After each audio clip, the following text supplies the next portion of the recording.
chlore, par exemple, aujourd'hui, pourquoi c'est intéressant de traiter le point d'entrée et non pas le point d'eau? Parce que le point d'eau, c'est systématiquement le point d'eau de la cuisine. Donc c'est intéressant, c'est bien, c'est mieux que rien, mais ce n'est pas suffisant, rien qu'avec un exemple qui est celui du chlore. Aujourd'hui, il faut savoir que le chlore est toujours, à l'heure actuelle, la meilleure solution qu'on ait pour faire voyager l'eau. Entre l'eau que vous recevez à votre robinet et la centrale de traitement, en Europe, elle fait entre 5 et 20 km. Donc pendant ce trajet-là, elle se contamine, elle peut se contaminer. Et le fait de la chlorer, eh ben, ça tue les bactéries. Ceux qui connaissent les États-Unis, je connais bien les États-Unis, quand on va en tant qu'Européen et qu'on s'assoit dans un restaurant pour la première fois et qu'on vous demande un verre d'eau, enfin on vous l'amène systématiquement. Bon, aux États-Unis, tout est grand, hein, les routes sont grandes, les immeubles sont grands, les verres, ils vous amènent 2 litres d'eau avec 300 glaçons.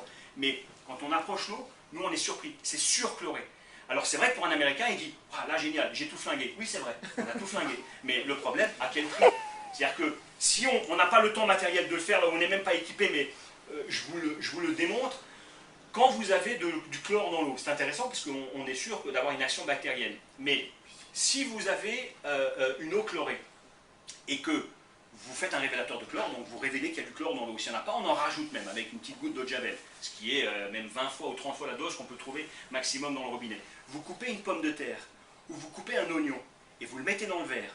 Vous enlevez, le fait de le mettre et de l'enlever quasi instantanément, vous refaites un révélateur de chlore dans le verre, le chlore a instantanément disparu. C'est instantanément absorbé par tout ce qui est organochloré. Alors, c'est les légumes, c'est toutes vos parties organiques, et donc c'est ce qui crée les trialométhanes. Pareil, hein, vous faites Google, ça c'est pas Cartis, c'est l'explosion depuis les 30 ou 40 dernières années des maladies qu'on connaît tous à cause de ces trialométhanes. Donc c'est important de décontaminer. Et quand vous buvez le chlore, c'est déjà pas terrible. Mais quand vous prenez une douche avec de l'eau chlorée, donc non seulement vous avez le chlore dans l'eau, mais vous avez également les vapeurs, puisque l'eau est chaude, vous inhalez, et puis quand vous transpirez, ça sort. Mais si ça sort, ça va dans les deux sens. Votre peau elle est perméable au chlore. Et donc c'est important de surtout pas boire le chlore. Et aujourd'hui, en fonction des saisons, je pense que vous avez déjà vu, vous, parfois ça sent plus. Une semaine, on s'aperçoit, waouh, ça sentait moins la semaine dernière. Eh ben oui, parce qu'on surchlore assez régulièrement. Et d'ailleurs, dans des périodes de plus en plus rapprochées en ce moment, à cause de ces contaminations, souvent l'été quand il y a la chaleur et ce genre de choses.